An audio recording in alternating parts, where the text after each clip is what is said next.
تبارك الذي بيده الملك وهو على كل شيء قدير. Rezeki yang halal.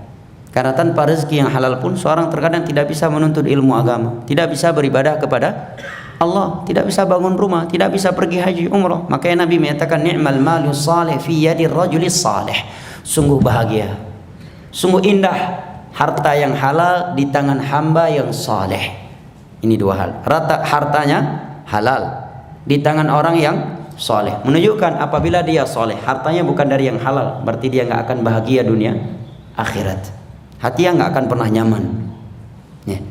Atau sebaliknya, hartanya halal tetapi dia tidak saleh, juga tidak akan bahagia tatkala dia tidak menggunakannya di jalan yang Allah ridhai. Kapan dia akan bahagia? Dengan harta yang halal tatkala dia saleh. Definisi saleh itu adalah orang yang ketaatannya lebih banyak daripada maksiatnya, karena tidak ada satupun manusia di dunia ini yang bersih dari maksiat. Maka kita harus semangat bekerja dan mencari uang yang halal, jamaah. Dan ketika kita bekerja, hendaknya kita hadirkan dalam hati kita nilai-nilai yang mulia dalam pekerja. Kita ingat dengan kita bekerja, bahwa kita bekerja ini atas perintah Allah untuk mencari nafkah. Maka menjadi nilai ibadah. Itu akan menghibur kita ketika kita lelah sedang bekerja. Kalau enggak bisa stres, jamaah, kita bekerja itu. Ada sebagian orang yang memang pekerjaannya memeras otak, saraf. Orang lain lihat dia senang luar biasa pakai kena jas, kena dasi, sepatu yang tersemir begitu licin, lalat saja bisa jatuh tersungkur kalau kena sepatunya yang begitu licin. Tapi sebenarnya dia sendiri stres karena pekerjaan yang memeras otak. Maka perlu kita hadirkan dalam hati kita nilai-nilai ibadah dalam bekerja. Kita ingat dengan kita bekerja, saya bisa berinfak, saya bisa membantu fakir miskin, anak saya, istri saya bisa beli mobil. Dengan beli mobil, hujan-hujan saya bisa pergi kajian, istri saya bisa bebas buka aurat dalam mobil. Dengan saya punya mobil, saya bisa mengajak teman-teman ke kajian. Ada tetangga yang butuh kendaraan, istrinya persalinan, bisa saya pinjamkan. Ya. Dengan mobil, saya lebih nyaman daripada sepeda motor. Saya sambil mobil bisa store Al-Quran, anak saya mendengarnya, istri saya menyimaknya, saya bisa mendengar radio. Masya Allah, kalau nilai-nilai seperti ini kita hadirkan ketika kita bercita-cita ingin beli mobil, ingin punya rumah, menjadi mulia. Tidak sia-sia. Tidak sia-sia. Islam tidak pernah mengajarkan kita untuk hidup miskin, sebagaimana Islam tidak pernah mencela kekayaan. Kemiskinan bukanlah sebuah keutamaan secara zatnya, sebagaimana kekayaan juga bukan sebuah celaan. Tetapi yang terpuji adalah orang yang fakir tatkala dia sabar, dan orang yang kaya tatkala dia bersyukur. Islam tidak menyuruh kita kepada kekayaan, kepada kemiskinan, sebagaimana Islam tidak melarang kita dari kekayaan. Tetapi Islam menyuruh kita untuk selalu bertakwa kepada Allah, bersyukur dan bersabar. Nilai-nilai seperti ini harus hadir, jamaah, dan harus semangat bekerja. Nabi menyatakan, la in yahtatima ahadukum, apabila salah satu di antara kalian keluar mencari kayu-kayu bakar, kemudian dia jual sehingga dengannya dia bisa menafkahi keluarga, itu lebih baik. Bahkan Nabi SAW menyatakan, kana Zakaria najjara. Nabi Zakaria itu kerjanya adalah mencari kayu-kayu bakar kemudian menjualnya. Kalau bahasa kita orang sekarang, mencari barang-barang bekas kemudian dia jual. Yang penting halal. Kita nggak perlu minder. Biarlah orang merendahkan kita dengan sebuah pekerjaan, selama pekerjaan yang kita lakukan adalah pekerjaan yang halal. Karena kemuliaan itu di tangan Allah Subhanahu wa taala, bukan di tangan manusia. Daripada kita memiliki sebuah pekerjaan yang dengan pekerjaan tersebut manusia memuliakan kita, tetapi di sisi Allah kita sedang mensetubuhi ibu kandung kita sendiri karena kita sebagai karyawan riba. Itu apa? Mulia di sisi manusia, tetapi kita dimurkai oleh Allah Jalla wa'ala. Siapa yang bisa lari dari hukuman Allah kalau Allah yang telah mengejarnya?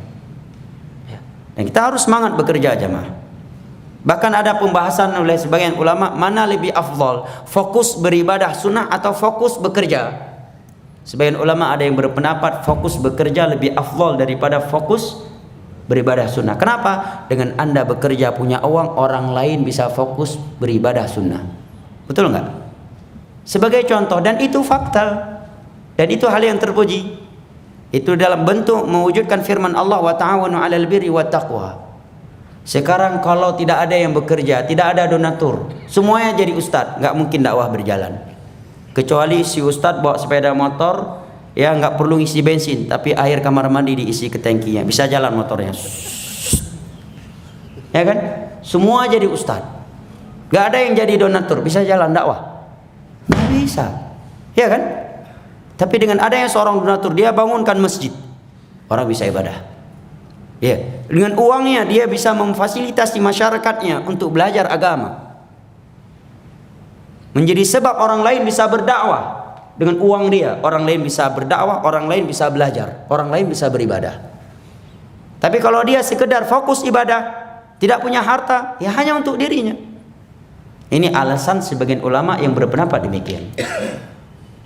Ya, maka di zaman para sahabat ada sebagian mereka fokus bekerja untuk membantu saudaranya yang fokus belajar. Seperti dalam riwayat Tirmidzi dari Anas bin Malik radhiyallahu anhu, Anas bin Malik menyatakan, kana akhwani ala ahdi Nabi sallallahu alaihi wasallam. Ahaduhuma ya'ti Nabi sallallahu alaihi wasallam wal akhar muhtarif. Ada dua orang bersaudara di masa Nabi, satunya fokus menuntut ilmu di sisi Nabi, satunya lagi fokus bekerja membiayai dia dan keluarganya. Suatu ketika yang bekerja ini mengeluh kepada Nabi, ya Rasulullah, saya fokus bekerja cari nafkah, saudara saya ini fokus belajar di sisimu, saya menanggung dia. Maka Nabi menyatakan, la'allaka turzaqu bi, kamu diberikan rezeki oleh Allah, rezeki kamu diberkahi oleh Allah karena kamu membantu dia yang sedang membela agama Allah, yang sedang belajar mempelajari agama Allah. Maka ya, sisihkan harta kita untuk agama Allah jemaah. Apakah untuk orang yang belajar atau untuk orang yang mengajarkan ilmu agama? Sungguh kalau tidak ada sifat saling bahu membahu di antara orang miskin dengan orang yang kaya, antara ustadz dengan antara para penceramah, para dai dengan orang-orang yang memiliki kelebihan harta, demi Allah agama Allah tidak akan tersampaikan. Nabi SAW ketika ingin berdakwah, Utsman langsung menyatakan, saya kasih 600 ekor onta ya Rasulullah. Ya.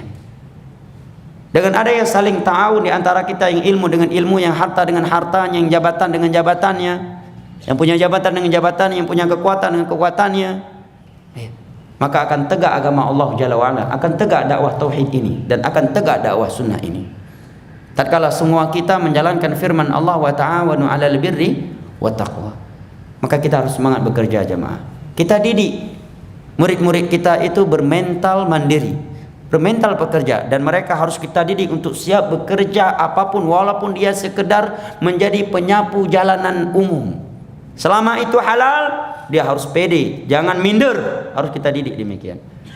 Jangan pernah merasa rendah, malu karena sebuah pekerjaan yang rendah menurut manusia padahal dia halal dalam agama.